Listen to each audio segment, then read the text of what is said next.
Africa Content TV.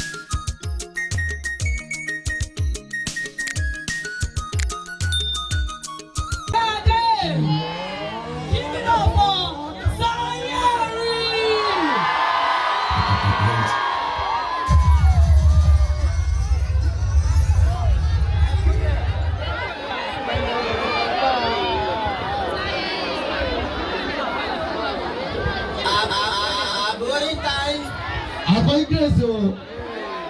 Bless you. Oh yeah, Jesus. Meow.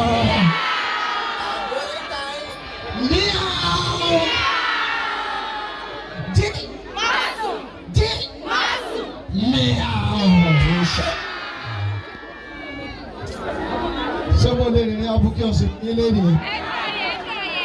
Sẹ́fẹ̀ nígbà tí òun àsáwọ̀ nínú nǹkan ó yẹ ká lùlù ọba gàdé fún wa bí báwo sẹ́wọ̀n pé Sanyeri kọrin fún yín lórí rédíò igi òrombó àbí bẹ́ẹ̀ kọ́ bẹ́ẹ̀ láti ṣe kí ni mi ò gbóhùn yín ẹ̀yin ti wá nìbàdàn ẹ̀yin ti Ìbàdàn kí ni so ọmọ Ìbàdàn kí ni so ẹ̀ kí ni so. Kí lẹ jẹ lánàá?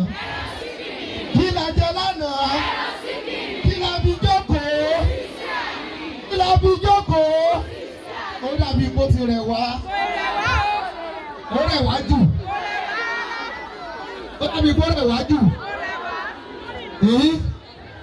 Ṣé rí ẹni tó bá rẹ̀ ní mú mílíkì ẹ̀yọ̀ kan báyìí? Ó dàpọ̀ ọmọ náà ti náà.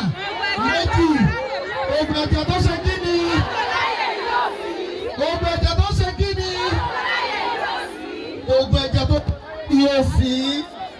Happy Children's Day. Inú mi dùn gan láti wà bí o. Are you happy too? Are you happy too? Oh yeah, wave God like this. Alright, Sanyeri òkè sóyìnbó púpọ̀. Ọládìní Àbọ̀dá lórúkọ mi tó bí lọ́yọ̀ọ́.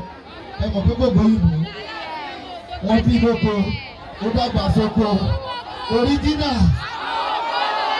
Thank you very much.